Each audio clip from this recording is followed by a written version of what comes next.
You know what? Uko katika mitandao ya kijamii. Easy.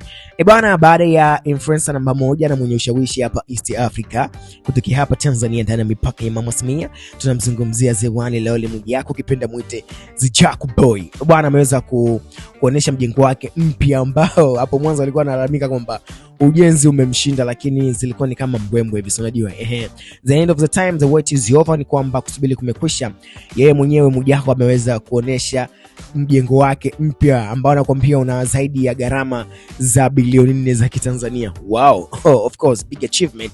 Sasa nimeona baadhi ya mastaa wengi wameweza kumpongeza pale. Of course, nimeweza kumuona Harmonize anasema kwamba you did it again. Yani akimaanisha kwamba amefanya tena baada ya hapo mwanzo kuweza kutuonesha mjengo wake wa bilioni 1 na pointi. So unajua Mwijaku ana nyumba nyingine ukiachana na hii hapa. So nimeweza kumuona kina Bilnange, Estukizi, Zombie, nimeweza kumuona Zuchu. Of course Zuchu na ame appreciate na Mwijaku aliweza kuliplay mo, nakwambia kwamba nakupenda sana kizazi cha taifa, love you.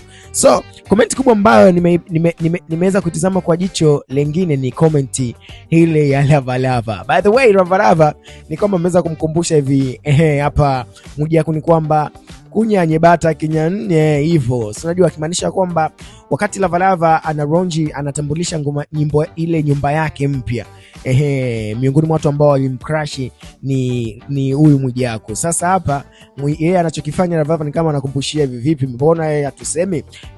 Sasa pale na pia Mwijaku aliweza kuliplay kujibu ile comment ya Lava Lava, anakuambiaje kwamba tuoneshe wakati unaanza kumwaga mchanga, so unajua unachimba msingi, so something like that hivyo. Wamekuwa ni komba ile kubishana, lakini yote kwa yote haya ni mambo ambayo tunapenda wasanii wakiwa na mafanikio makubwa ya kuishi kwenye nyumba kali kama hizi. So Mwijaku ameongezeka kwenye listi ya watu maarufu kutoka hapa Tanzania ambao wanaishi kwenye mijengo mikali mizuri ambayo inaendana na harakati ambazo wanazozifanya. Of course, tunasubscribe katika YouTube channel yetu kama Fimo Online kuhakikisha unapata taarifa zote muhimu za kiburudani. Until next time, bye bye.